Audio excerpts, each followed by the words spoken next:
Hello students, मैं उम्मीद कर रहा हूँ आपकी तैयारी बहुत अच्छी चल रही होगी। एग्जाम्स अब बस 2 वीक्स दूर है और मैं एक बहुत ही इंपॉर्टेंट वीडियो के संग आया हूँ। कई सारे सीए फाइनल एस्पिरेंट्स ने मुझे डीएम करके बोला था कि नीलेश, हम लास्ट डे रिवीजन कैसे प्लान करें, किस टॉपिक को किस सीक्वेंस मिले और कितने टाइम को एलोकेट करें। So this video is for CMA final aspirants.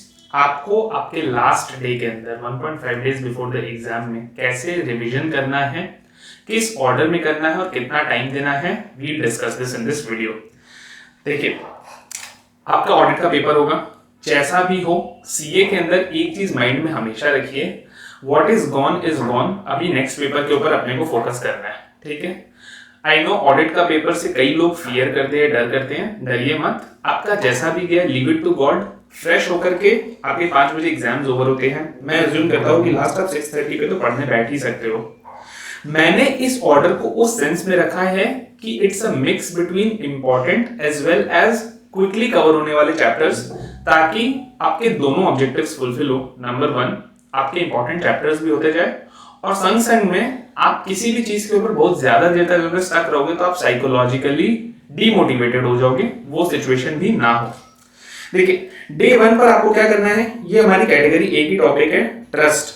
जब आप ट्रस्ट करोगे, 3 आवर्स मैंने इसको दिया है, उसी के संग में 3 छोटे छोटे कॉन्सेप्ट्स है, बिजनेस ट्रस्ट, इन्वेस्टमेंट फंड और सिक्योरिटाइजेशन ट्रस्ट। इन्हें भी आप क्विकली कर सकते हो। फर्स्ट डे बिकॉज आप टायर्ड रहोगे और आप ट्रस्ट जैसे बड़े टॉपिक को कर चुके होगे, तो आई एम अज्यूमिंग आपके पास बस 1 से 2 घंटे का समय रहेगा। उसके अंदर कोई भी क्रिटिकल टॉपिक मत लीजिए, बड़ा सिंपल होता है, फर्म, एलएलपी का टैक्सेशन, एओपी, बीओआई, और जब आप ये कर रहे हो तो लगे हाथ एएमटी भी कर लो। मैंने इस हिसाब से ये चैप्टर्स को रखा है जो सिनर्जिस्टिक है, मतलब एक करोगे तो उसके संग जो रिलेटेड टॉपिक है उसे भी संग में उठा लेना। तो फिर आपका एएमटी भी हो गया। इसको मैंने ऑलमोस्ट 2 आवर्स दे करके रखे हैं यहाँ पर, ठीक है। नेक्स्ट डे आप मॉर्निंग में उठिए, आप 12 से 7, आप 6:30, 6.5-7 घंटे की अच्छे से नींद लीजिए एंड फिर उठ करके 10 मिनट्स में फ्रेश होकर के सबसे पहले उठा लीजिए very important topic, transfer pricing. Transfer pricing 2.5 hours के अंदर आपका हो भी सकता है। It's a very very important category A topic. Fresh mind से करोगे, बहुत सही तरीके से इसका रिवीजन हो जाएगा।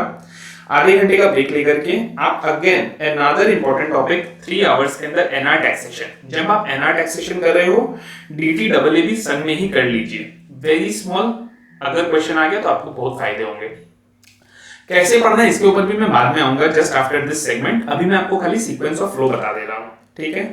फिर क्या है, आप हाफ एन आवर का लंच ब्रेक लीजिए। और अब बिकॉज आपने 2 हैवी टॉपिक्स किए हैं, तो मैंने क्विकली 2 ऐसे टॉपिक्स डाले हैं जो कि इंपॉर्टेंट है, आप सीए इंटर से भी करते आ रहे हो, plus at the same time बहुत क्विकली भी कवर हो जाएगा। तो वो क्या है, capital gains and IFOS. IFOS के अंदर मैंने ऑब्वियसली बता दिया, buyback, business restructuring, amalgamation, demerger, liquidation, ये सब भी आप संग संग में कर लीजिएगा। वेरी स्मॉल टॉपिक्स जिनसे एमसीक्यू बनते हैं, क्विकली हो भी जाएगा। ज्यादा डिटेल में मत घुसिएगा। बाकी अप्रोच क्या रहेगी पढ़ने की वो भी मैं अभी आपको बताऊंगा। Once you are done with this, आपके 50% टाइम ओवर हो चुके हैं और आपके कैटेगरी ए के कुछ अच्छे टॉपिक्स भी ओवर हो चुके हैं। Now you address a very very important topic. इसको मैंने जानबूझ करके बाद में दिया है, प्लीज पीजीबीपी से स्टार्ट मत करिए। पीजीबीपी बहुत बड़ा होता है, अक्सर हम उसके अंदर जितना एस्टिमेट करते हैं उससे ज्यादा टाइम दे देते हैं, जिस कारण से बाकी के चैप्टर्स छूट जाते हैं। इसीलिए मैं बोल रहा हूँ कि पीजीबीपी को अब आप second half of the preparation time में लीजिए। 4:30 से 8 मैंने 3.5 आवर्स दिए हैं। पीजीबीपी को आप इसमें करिए। पीजीबीपी के अंदर मैं आपको बता देता हूं, आपको की एडजस्टमेंट्स देखने हैं, जो आपने क्वेश्चंस अपने सॉल्व किए हैं, जो भी पास्ट क्वेश्चंस है, आरटीपी है, एमटीपी है, जिनमें आपने इंपॉर्टेंट एडजस्टमेंट्स को मार्क किया है, डायरेक्टली उनको ही देखिए।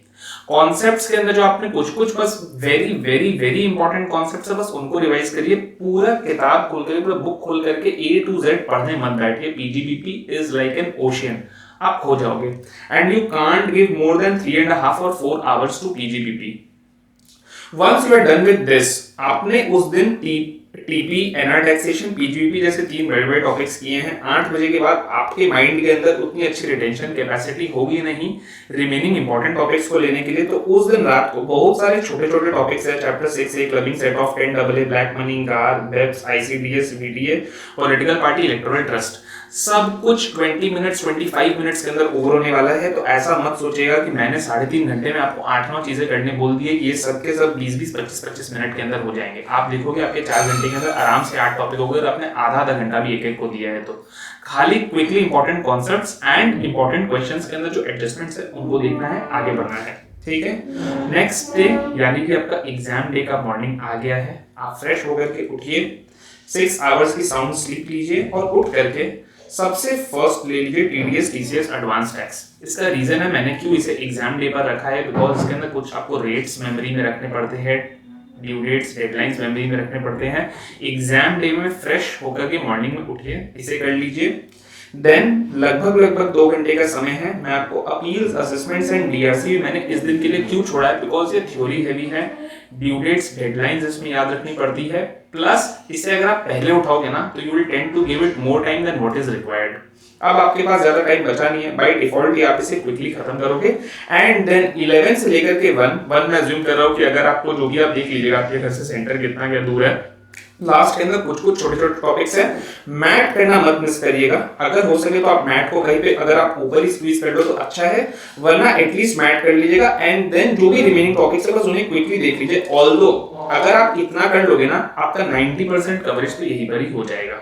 ऑब्वियसली मैंने बेसिक्स को कि ठीक है, अगर आपको लास्ट डे पर रेट्स वगैरह कुछ रिवाइज करने हैं, स्लैब रेट्स वगैरह एक बार अगर क्विकली देखना है वो सब तो वो आप कर सकते हो। तो फ्रेंड्स ये थी हमारे ऑर्डर की बात और कितना क्या टाइम देना है। अब आ जाते हैं अप्रोच पर।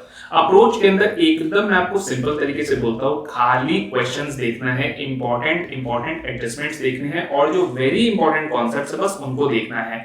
ये नहीं कि आप अपने कॉन्सेप्ट बुक के अंदर बैठ जाओ एकदम फर्स्ट लाइन से लेकर के लास्ट लाइन तक पढ़ो, आपका खत्म ही नहीं होगा। DT is a vast ocean. Also mind में आप ये चीज रखिएगा कि आप ऑडिट का पेपर दे करके आ रहे हो तो आपके पास ये भी स्कोप नहीं है कि आप एक पेपर पहले में कुछ टाइम दे दो या फिर आपका माइंड उतना फ्रेश रहेगा, because audit is going to any which ways demand 100% of your brains capacity. So please आपको अगर 1.5 डेज के अंदर कवर करना है तो सब चीज मत पढ़ने बैठिए, बहुत ही स्मार्ट तरीके से सिलेक्टिव स्टडी करनी होगी। कुछ इंपॉर्टेंट एग्जाम टिप्स जो मैंने सोचा कि इसी वीडियो में मुझे कवर कर लेना चाहिए, जो आपके लिए बहुत बेनिफिशियल होंगी। First and foremost is MCQ पढ़ने के समय आप पहले क्वेश्चंस पढ़िए, फिर उसके बाद आप पैराग्राफ को रीड करिए, बिकॉज पैराग्राफ के अंदर कई बार इंस्टीट्यूट कुछ ऐसे पीसेस ऑफ इंफॉर्मेशन देता है जिनका सोल ऑब्जेक्टिव होता है आपको गुमराह करना, आपको कंफ्यूज करना। आप अगर क्वेश्चंस पढ़ लोगे पहले तो आपको पता रहेगा कि मुझे उसी पर्सपेक्टिव से अपने डेटा पॉइंट्स को गैदर करना है। सेकेंड चीज है प्रेजेंटेशन के अंदर प्लीज कीवर्ड्स को अंडरलाइन हमेशा करिए। ये रूल सिर्फ थ्योरी सब्जेक्ट्स के लिए नहीं है, ये रूल सारे सब्जेक्ट्स के लिए है। टैक्स के अंदर भी ये बहुत क्रिटिकल और बहुत इंपॉर्टेंट है। Please don't forget to underline keywords. Third thing is this is one very important thing जो मैंने कई सारे स्टूडेंट्स को गलती करते हुए देखा, और ये एक मिस्टेक अलोन हर सब्जेक्ट के अंदर आपका 5 to 7 मार्क्स का इंपैक्ट लेकर के आता है। क्या है ये वाला मिस्टेक? लोगों को ये लगता है कि जो टफ क्वेश्चन है जिनमें हमें नहीं आता है हम उसमें शुरू में टाइम दे देते हैं, क्योंकि जो आता है उसको तो हम एंड में कर ही लेंगे। प्लीज नहीं, जो अच्छे से आता है उन्हें पहले अटेम्प्ट करिए। Your mind is fresh, your handwriting is very good, आप क्विकली भी कर पाओगे, साइकोलॉजिकली भी आपको लगेगा कि वाओ आपने अटेम्प्ट कर लिया है इतना कुछ।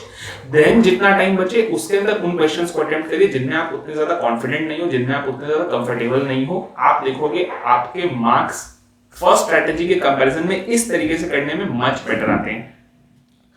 नेक्स्ट इज, भाई मैंने हमेशा बोला है कि आपको सेक्शंस एंड केस लॉज पर से याद करने की जरूरत नहीं है, लेकिन जहां जहां पर आपको याद है या जो at least very important case laws है, वेरी इंपॉर्टेंट सेक्शंस है, वो अगर आपको याद है तो प्लीज उन्हें कोट करिएगा। This gives a very good impression on the person who is checking your papers. वो इंप्रेशन ही आपको नहीं पता है लेकिन साइकोलॉजिकली आपके फेवर में वर्क करेगा। नेक्स्ट दोनों पॉइंट्स को मैं संग में लेना चाहूंगा। हैंडराइटिंग प्लीज लेजिबल रखिए, सुंदर हैंडराइटिंग की जरूरत नहीं है, क्लियर हैंडराइटिंग की जरूरत है। एंड नंबर राइटिंग की कंसिस्टेंसी। नंबर राइटिंग की कंसिस्टेंसी क्या है? मानिए आपने एक अमाउंट लिखा 1 लाख, अब आपको नेक्स्ट अमाउंट लिखना है 1000, तो आप 1000 ऐसे मत लिखिएगा, आप 1000 लिखिएगा ऐसे। You are getting my point? जो जिसके नीचे आना चाहिए वो उसी के नीचे आना चाहिए। This is a very small point but this actually makes a lot of difference. ये मैं फाइनल पॉइंट्स खाली बता रहा हूं बिकॉज नाउ अब आपके फाइनल एग्जाम का टाइम है। Every small stone matters a lot. And last point है, ये बहुत क्रिटिकल अंडरस्टैंडिंग है, प्लीज इसे समझिए किसी भी क्वेश्चन को जब आप एंड करते हो उसके बाद एक थोड़ा सा रीजनेबल ब्लैंक स्पेस छोड़िए। और ये मैं आपको अपने पर्सनल एक्सपीरियंस से बता रहा हूँ। जब मैंने अपने सीए इंटर में टैक्स का पेपर लिखा था, एक क्वेश्चन आया था जिसके अंदर एग्रीकल्चरल लैंड दिया हुआ था। मैंने उसे एग्रीकल्चरल इनकम समझ करके उसका कोई ट्रीटमेंट नहीं किया। बाद में रिविजन के समय मुझे पता चला वो agricultural land was in Colombo, Sri Lanka, not in India. Now the point is, if the agricultural land is a rural agricultural land but outside India, then capital gains के अंदर उसे एग्जेम्पशन नहीं मिलती है। तो प्लीज इस टाइप की गलती अगर आपको बाद में दिखते हैं, गॉड फॉरबिड, तो अगर आपने ब्लैंक स्पेस नहीं छोड़ा है तो वो आपके लिए रिवीजन के समय करेक्शन करना बहुत डिफिकल्ट रहेगा। तो प्लीज इन बातों को ध्यान में रखिएगा। आई एम वेरी श्योर आपने तैयारी अच्छी की है, एग्जाम से डरिए मत। अब जो भी आपने किया है उसके फ्रूट्स का टाइम आ गया है। दिल लगा करके पढ़िए, फियरलेस होकर के पढ़िए, and trust me, you will do very good in your exams. Thank you.